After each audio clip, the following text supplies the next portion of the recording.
नमस्कार दोस्तों, मैं श्रवण विश्नोई आप सभी का मिशन ज्ञान पर हार्दिक स्वागत और अभिनंदन करता हूं। देखिएगा मित्रों, हम विराम चिन्हों के बारे में बात कर रहे थे और विराम चिन्हों के अंतर्गत हमने अध्ययन कर लिया था परिभाषा और उसके कुछ विराम चिन्हों के बारे में हमने जाना था। अब हम आगे बात करेंगे। इससे पहले दो प्रकरणों के बारे में 2 चैप्टर हमने इसके अंतर्गत कर लिए थे। तीसरा चैप्टर है इसके अंतर्गत महत्वपूर्ण जो कुछ आपके विराम चिन्ह है उसके बारे में हम बात करेंगे। तो उससे पहले वाले में हमने 10 विराम चिन्हों के बारे में बात की थी, उसमें परिभाषा और उदाहरणों के साथ में हमने अध्ययन किया था। अब हम आगे बात करेंगे इसके अंतर्गत कि कौन से विराम चिन्ह किस प्रकार से प्रयुक्त होते हैं। तो देखिएगा, 11वां जो विराम चिन्ह आता है उसको हम कहते हैं हमारा विवरण चिन्ह। कौन सा चिन्ह कहते हैं? विवरण चिन्ह के नाम से जानते हैं, विवरण चिन्ह। ये होता है हमारा कौन सा चिन्ह होता है भाई? विवरण चिन्ह होता है। देखो, जैसे बात की मैंने इसके अंतर्गत, जब किसी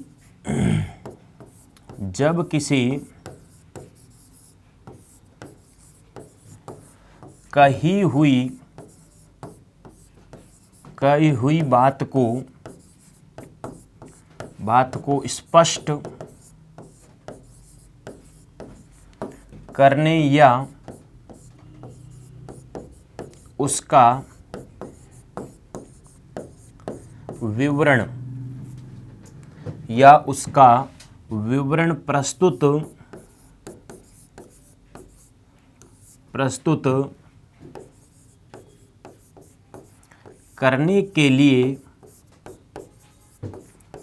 विवरण प्रस्तुत करने के लिए वाक्य के अंत में इसका प्रयोग होता है।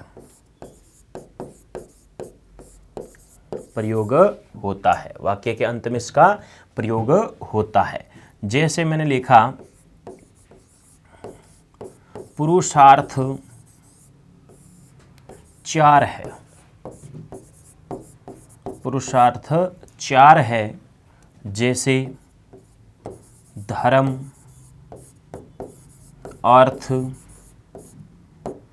काम और मोक्ष।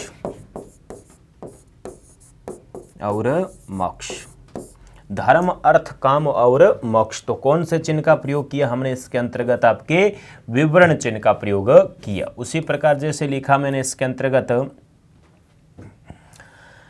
निम्नलिखित शब्दों की व्याख्या कीजिएगा। निम्नलिखित शब्दों की व्याख्या कीजिए। जैसे संधि, समास आदि इस प्रकार दे दिया जाता है। तो किसकी बात कर रहा है? ये विवरण चिन्ह की बात कर रहा है। जब किसी कही हुई बात को स्पष्ट करने या उसका विवरण प्रस्तुत करने के लिए अंत में कौन से चिन्ह का प्रयोग किया जाता है? विवरण चिन्ह का प्रयोग किया जाता है भाई। ठीक है, छाप लिया। नेक्स्ट बात करते हैं हम। अगला नियम आपके इसके अंतर्गत चिन्ह 12 नंबर चिन्ह आता है, उसकी बात करते हैं, जिसको हम कहते हैं हंस पद। हंस पद के नाम से जाना जाता है, जिसको आप इस प्रकार से भी प्रयुक्त करते हो या आप इसको इस प्रकार से भी देखते हो या आपको ये रेखा ऐसे भी देखने को मिल सकती है भाई। ठीक है, त्रुटि प्रक जिसको नाम कहते हैं, विस्मरण जिसको हम कह सकते हैं, जिसे हम कह सकते हैं इसे विस्मरण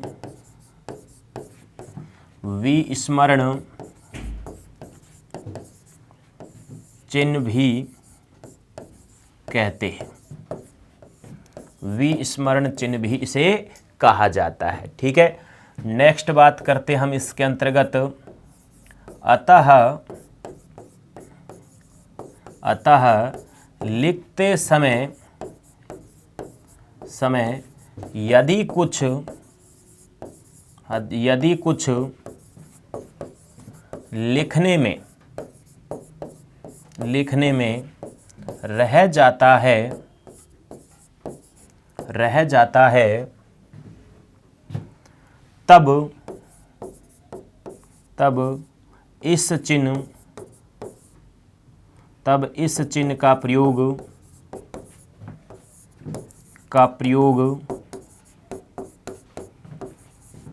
कर उसके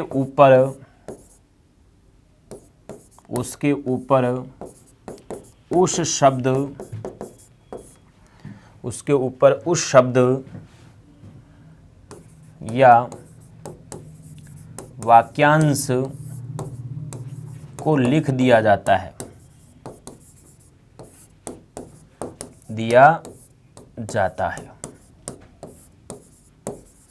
जैसे मैंने इसके अंतर्गत आपको कहा कैसे लिखोगे। बात की हमने मैं आज जाऊंगा। अब क्या हुआ इसके अंतर्गत, मैं आज जाऊंगा, कहाँ जाऊंगा इसका पता है क्या? नहीं है, भूल गया बीच में कहना। तो इसके ऊपर आपको इस प्रकार से चिन्ह लगाना है। मैं आज गांव जाऊंगा, मैं आज जोधपुर जाऊंगा, मैं आज पाकिस्तान जाऊंगा, कहीं पर भी जाना। ठीक है, तो ये चिन्ह लगा के उसके ऊपर लिख दिया जाता है, तो सामने वाला समझ जाता है कि बीच में कोई पद छूट गया हो या वाक्यांश छूट गया हो, उसको लिखा गया है ऊपर। इस प्रकार काटा छांटी नहीं करनी, काट के आगे लिख दूं इसको, नहीं। तो उससे बचने के लिए कौन से चिन्ह का प्रयोग किया जाता है? हमारे हंस पद चिन्ह का प्रयोग किया जाता है। ठीक है, तो 11 नंबर कौन सा था? विवरण चिन्ह था। और उससे पहले जो हमने पढ़ा था, आपके विवरण चिन्ह से पहले निर्देशक चिन्ह पढ़ा था। कौन सा? निर्देशक, योजक और उद्धरण चिन्ह, अवतरण चिन्ह, उनके बारे में हमने अध्ययन किया था। पूर्ण विराम, अल्प विराम, अपूर्ण विराम, ठीक है, उनके बारे में जानकारी प्राप्त की थी। अब हम आपके विवरण चिन्ह, हंसपद चिन्ह और उसके बाद में बात करते हैं आपके संक्षेपण चिन्ह। कौन सा आता है? 13 नंबर बात करेंगे हम संक्षेपण चिन्ह। भाई संक्षेपण चिन्ह, संक्षेपण चिन्ह का मतलब आप समझ ही गए होंगे। यानी संक्षेपण का मतलब क्या होता है? लघु रूप करना। भाई कैसा रूप करना? लघु रूप करना, छोटा रूप प्रदर्शित करना। वो कौन सा कहलाता है? हमारा संक्षेपण चिन्ह कहलाता है। कौन सा चिन्ह कहलाता है? संक्षेपण चिन्ह कहलाता है, जिसके अंतर्गत किसी गई बात को हम क्या करते हैं? छोटा करते हैं, लाघव करते हैं। कैसे करते हैं? लाघव रूप करते हैं। वो कौन सा रूप कहलाता है? हमारा संक्षेपण रूप कहलाता है। किसी भी चीज को बड़े लिखी हो उसको हम छोटा करके लिखते हैं। कैसा करके लिखते हैं?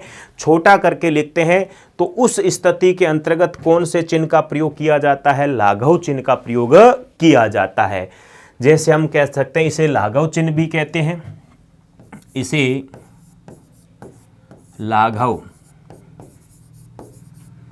लाघव चिन्ह भी कहते हैं।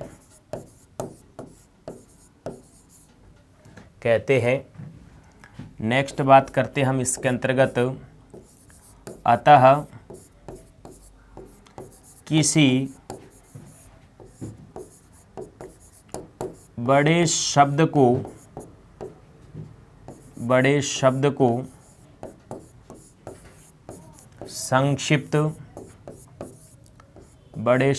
संक्षिप्त में लिखने हेतु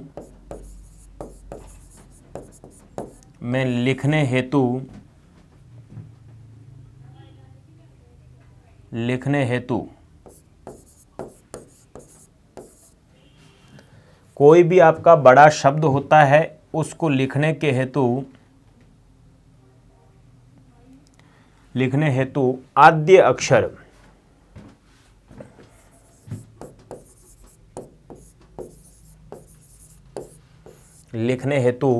आद्य अक्षर के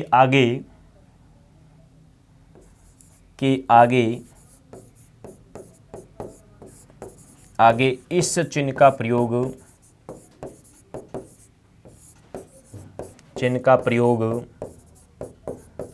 किया जाता है, किया जाता है।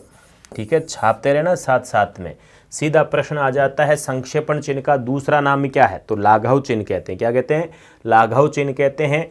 किसी बड़े शब्द को छोटा करके लिखा जाता है तो कौन से चिन्ह के साथ में लिखा जाता है? यानी आद्य शब्द के साथ में संक्षेपण चिन्ह का प्रयोग किया जाता है। ठीक है, तो जैसे हमने इसके अंतर्गत लिखा भाई, संयुक्त राष्ट्र संघ, संयुक्त राष्ट्र संघ,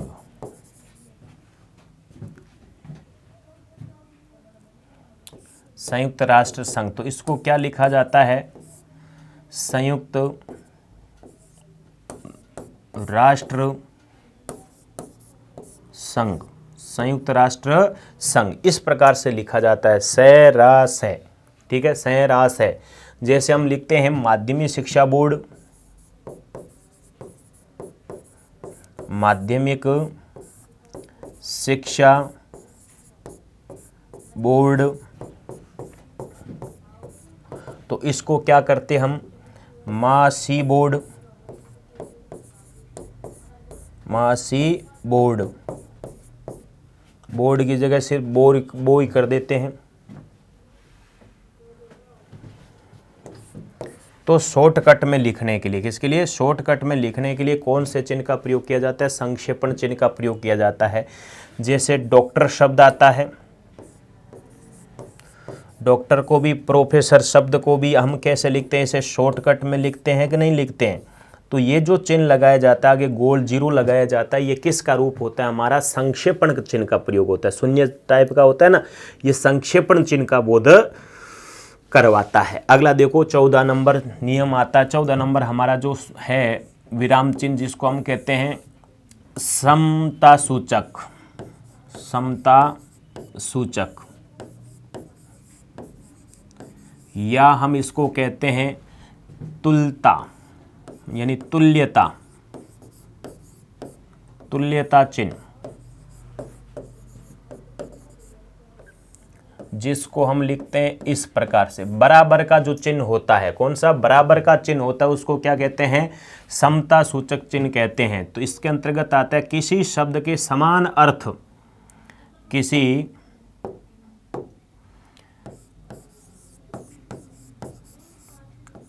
शब्द के समान अर्थ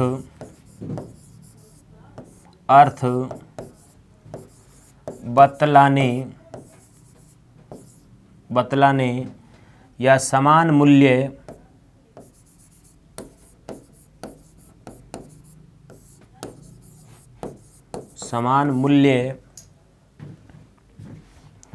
या मान का बोध हो,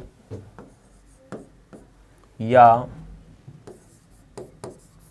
मान का बोध कराने हेतु इस चिन्ह का प्रयोग किया जाता है। इस चिन्ह का प्रयोग किया जाता है। ठीक है भाई, कौन से चिन्ह का प्रयोग किया जाता है?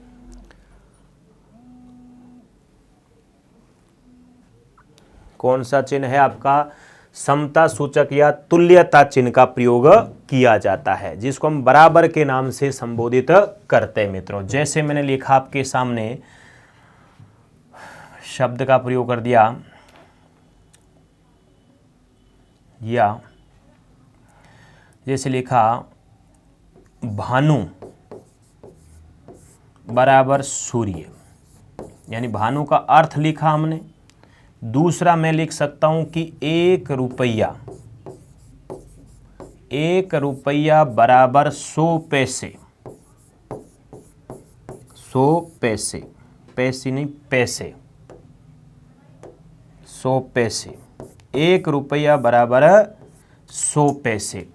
तो किसी का भी मान लिखने के लिए हमने किसका प्रयोग किया है भाई, समता सूचक चिन्ह का प्रयोग किया जाता है। कौन से शब्द का प्रयोग किया जाता है, समता सूचक चिन्ह का प्रयोग किया जाता है। तो इस प्रकार आपको ध्यान में रखना है थोड़ा सा कि कौन सा शब्द किस प्रकार से होता है, कौन से चिन्हों का प्रयोग किस प्रकार से किया जाता है।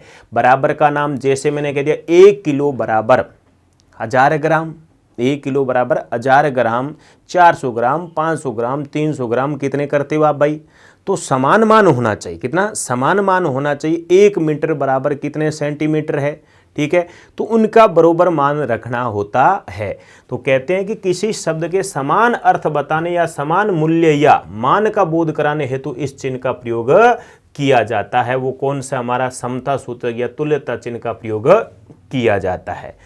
नेक्स्ट देखो, अगली बात इसके अंतर्गत आती है आपके, वो कौन सा है,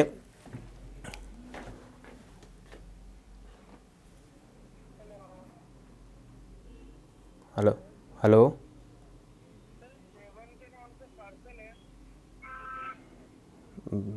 तो क्लास में थोड़ी देर बाद में कर रहा हूँ, क्लास में था, थोड़ी देर बाद में कर रहा हूँ।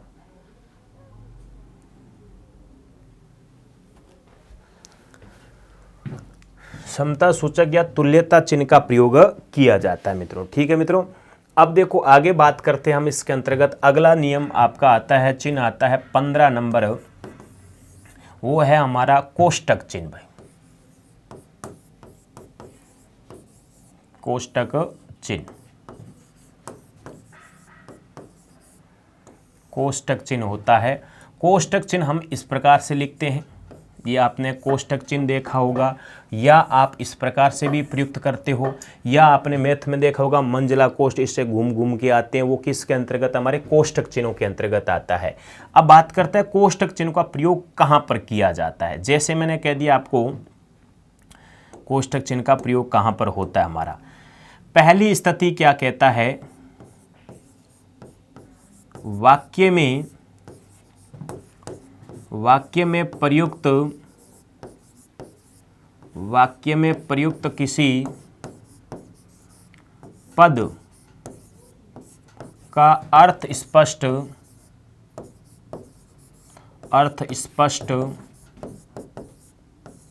करने हेतु जैसे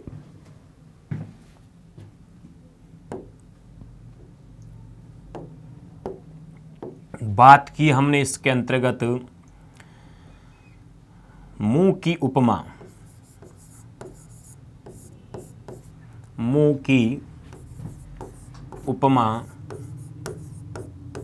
मयंक से की जाती है। मुंह की उपमा मयंक से की जाती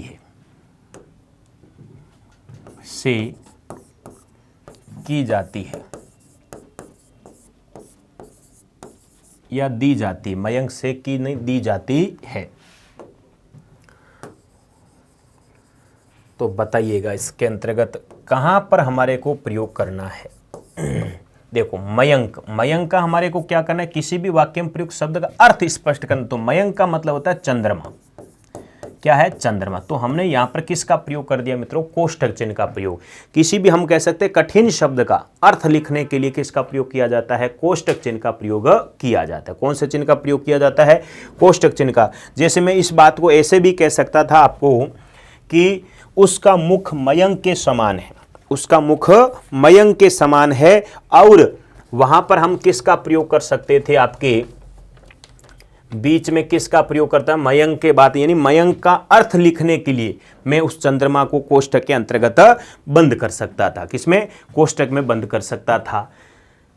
दूसरा इसके अंतर्गत मैं बात करूं आपसे, कोष्टक कहां पर होता है, नाटक के पात्र क्या होती है। दूसरी बात इसमें आती है, नाटक का जो पात्र होता है, नाटक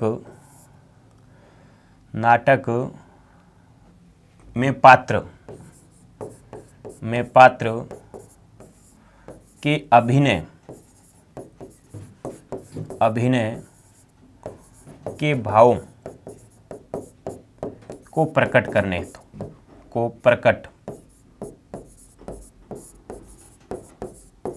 करने हेतु किसका प्रयोग किया जाता है? कोष्ठक चिन्ह का प्रयोग किया जाता है। जैसे मैंने आपको लिखा भाई कोमा, किसी का नाम है और खिन्न होकर, होकर यानी क्रोधित होकर, तो इसको हमने किस में प्रकट करने के लिए, भावों को प्रकट करने के लिए किस भाव में प्रकट कर रहा है तो उसको पहले बताया जाता है खिन्न होकर, क्रोधित होकर। किस होकर? क्रोधित होकर आपको क्या करना है? मैं क्या न करूं, इस प्रकार से प्रयोग करता है। खिन्न होकर मैं क्या न करूं, तो इसमें किसका प्रयोग किया हमने? कोष्ठक चिन्ह का प्रयोग किया जाता है। एक तो वाक्य में ध्यान रखना, नाटक है वो सीधा दे देगा, नाटक के पात्र के अभिनय को, भावों को प्रकट करने के लिए कौन से चिन्हों का प्रयोग किया जाता है? कोष्ठक चिन्ह का प्रयोग किया जाता है। दूसरी बात, वाक्य में प्रयुक्त किसी पद का अर्थ स्पष्ट करने के लिए किसका प्रयोग किया जाता है? कोष्ठक चिन्ह का प्रयोग किया जाता है। किसका प्रयोग किया जाता है? कोष्ठक चिन्हों का प्रयोग किया जाता है। तो इन दो नियमों को विशेषतः ध्यान रखना भाई। इसमें दो नियमों के आधार पर हम कौन से चिन्हों का प्रयोग करते हैं? कोष्ठक चिन्हों का प्रयोग किया जाता है। नेक्स्ट बात अगला आता है, 16 नंबर आता है लोप चिन्ह। कौन सा चिन्ह है? लोप चिन्ह। लोप चिन्ह कौन सा होता है भाई? ये वाला, ये हमारा कौन सा चिन्ह है? लोप चिन्ह है। ठीक है, अब इस लोप चिन्ह के अंतर्गत आपको क्या ध्यान में रखना है? वो ये रखना है, पहली तो बात है कि लिखते समय, परिभाषा क्या इसकी कि लिखते समय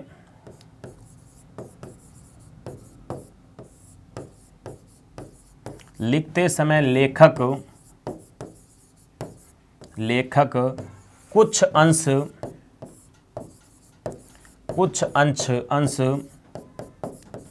छोड़ देता है, कुछ अंश छोड़ देता है तो उस अंश को, तो उस छोड़े हुए अंश को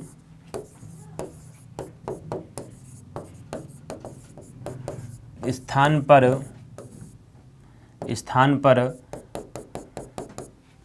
या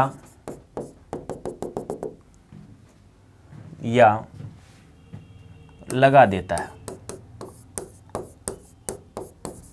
कभी कभार तो इस प्रकार लगा देता है, ये नहीं मिलता है तो आपको ये डैश डैश वाला रूप इस प्रकार को देखने को मिल जाता है। ठीक है मित्रों, जैसे आप कह सकते हो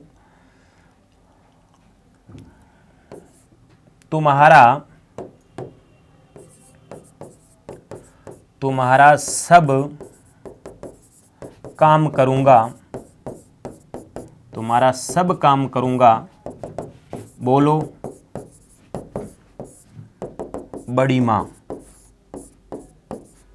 बोलो बड़ी माँ। अब इसने बीच बीच में क्या कर दिया? डैश डैश कर दिया। तुम्हारा सब काम करूंगा, जैसे दादी माँ या ताई जी होती या दादी को आप बड़ी माँ भी कह सकते हो, अलग अलग स्थानों पर अलग अलग नाम बोलते हो, तो वैसे इसका प्रयोग कर दिया इसने। तो बोलो बड़ी माँ, तो वहां पर किसका प्रयोग कर दिया हमने? लोप चिन्हों का प्रयोग किया जाता है मित्रों। उसके बाद में 17 नंबर आता है हमारा कौन सा? संकेत चिन्ह। संकेत चिन्ह, संकेत चिन्ह के अंतर्गत आपने देखा होगा कौन सा होता है भाई? एक तो इस प्रकार से लिखा हुआ होता है,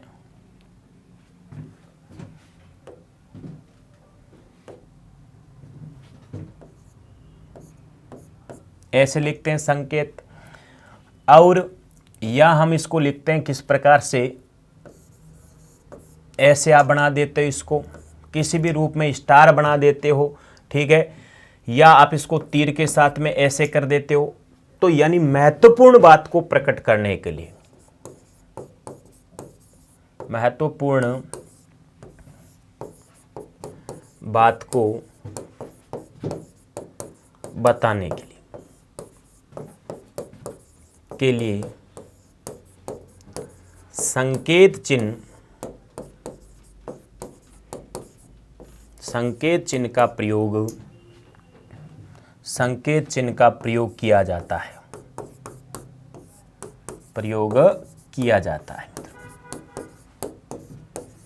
संकेत चिन्ह का प्रयोग किया जाता है। ठीक है, जैसे आपने कह दिया ऐसे लगा के बैठ जाते हो आप। फिर कहते हो भाषा की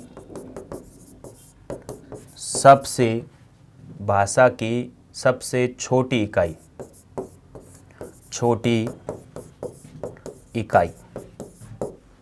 इकाई यानी अर्थ की दृष्टि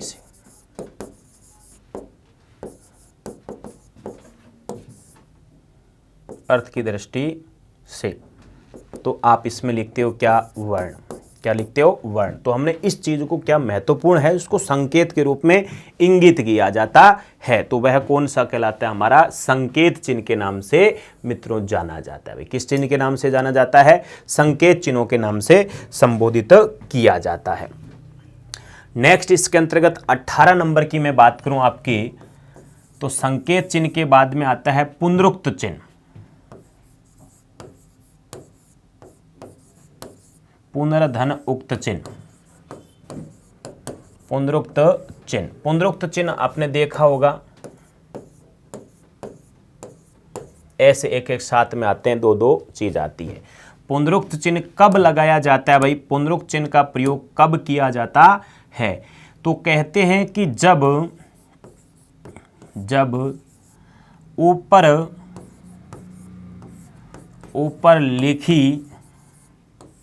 ऊपर लिखी किसी बात को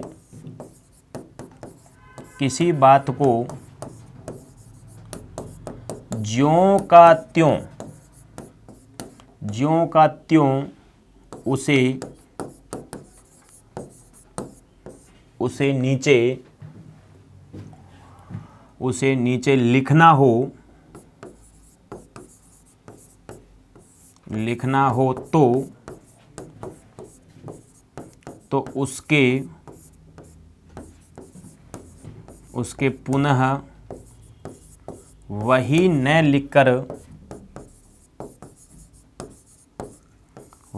न लिखकर इस चिन्ह का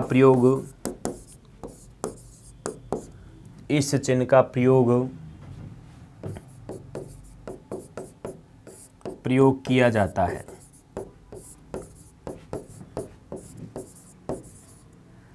इस चिन्ह का प्रयोग किया जाता है। जब ऊपर लिखी किसी बात को ज्यों का त्यों उसे नीचे लिखना हो तो उसे पुनः वही न लिखकर इस चिन्ह का प्रयोग किया जाता है। मित्रों कैसे किया जाता है, जैसे हम इसका उदाहरण के साथ में अध्ययन करते हैं। जैसे हमने लिखा श्री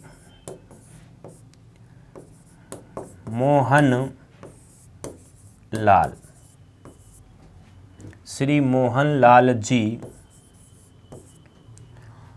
लाल जी चौधरी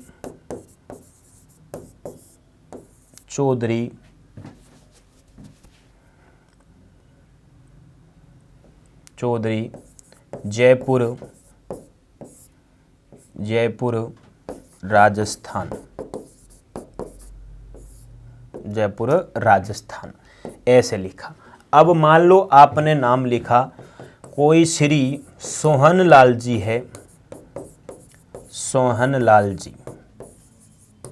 ठीक है।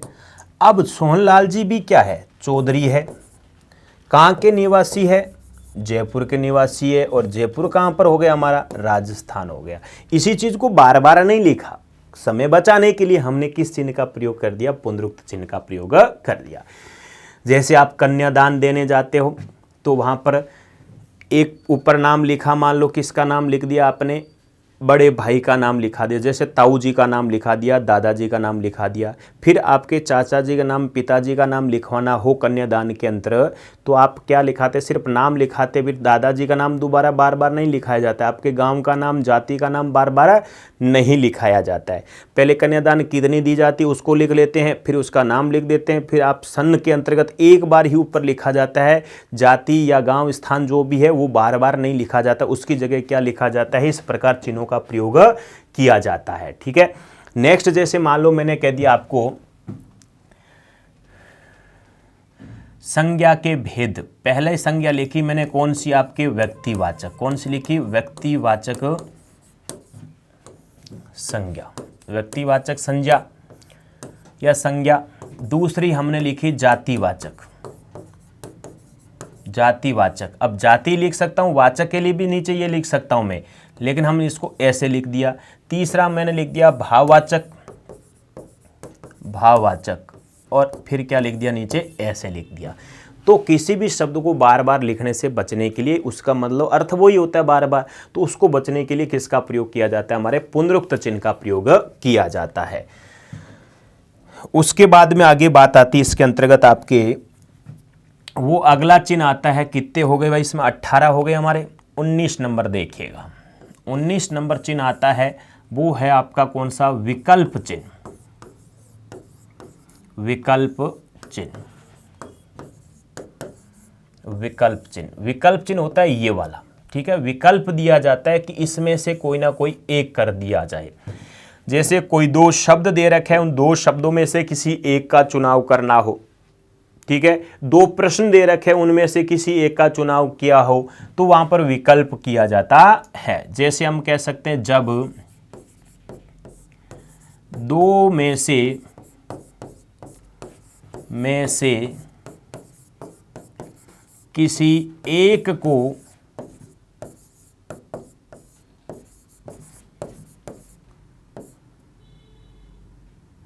चुनना हो तो विकल्प चिन्ह का प्रयोग किया जाता है, का प्रयोग होता है, विकल्प चिन्ह का प्रयोग होता है। जैसे आप बात कर देते हैं शुद्ध वर्तनी, शुद्ध वर्तनी वाला शब्द है, शुद्ध वर्तनी वाला शब्द है। जैसे मैंने लिखा कवयित्री या कवयित्री, ऐसे दे दिया।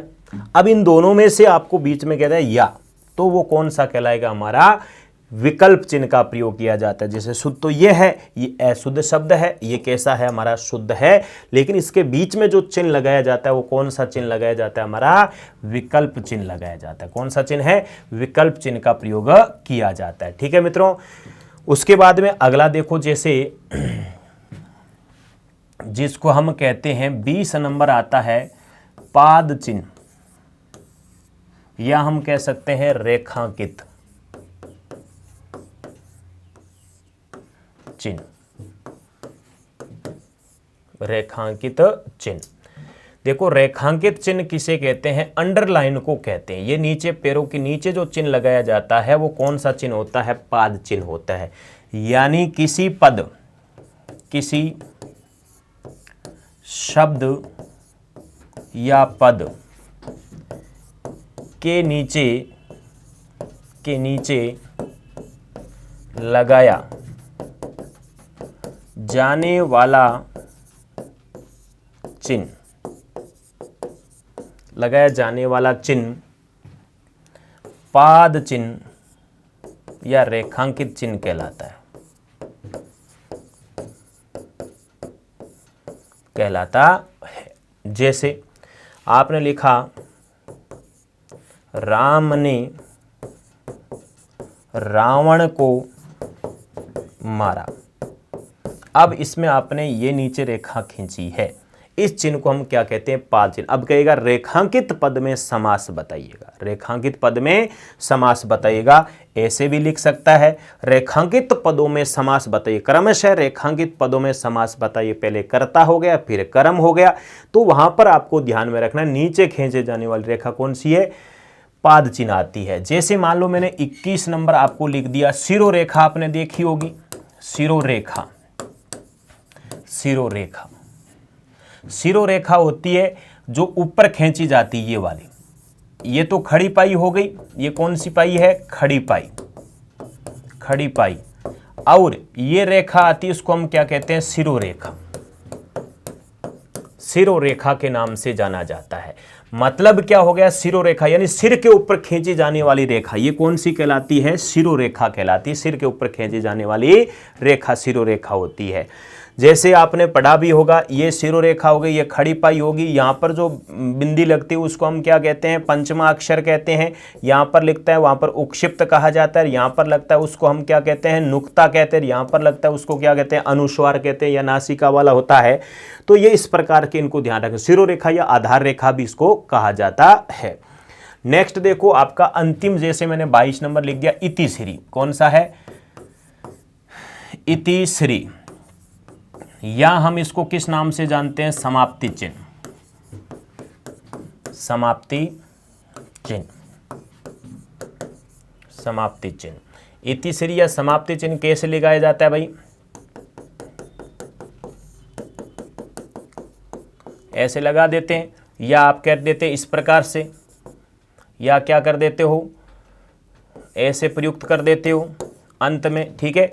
यानी इतिश्री का मतलब हो गया कोई भी ग्रंथ हो, चाहे अध्याय हो, प्रकरण हो, उसके अंत में यानी वो समाप्त हो जाता है, उसके अंत में आपको इस प्रकार चिन्हों का प्रयोग करते हैं। तो इतिश्री यानी समाप्त हो जाता है, पाठ प्रकरण पूरा हो जाता है, समाप्त हो जाता है, तो तब हमारा इतिश्री या समाप्ति चिन्ह का प्रयोग किया जाता है। जैसे मान लो मैंने लिखा आपके सामने, क्या कहते हैं, इतिश्री विकल्प चिन्ह या इतिश्री का प्रयोग कहाँ पर होता है, किसी अध्याय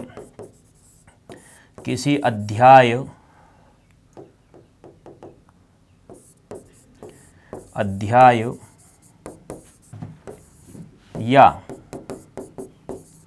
ग्रंथ की समाप्ति पर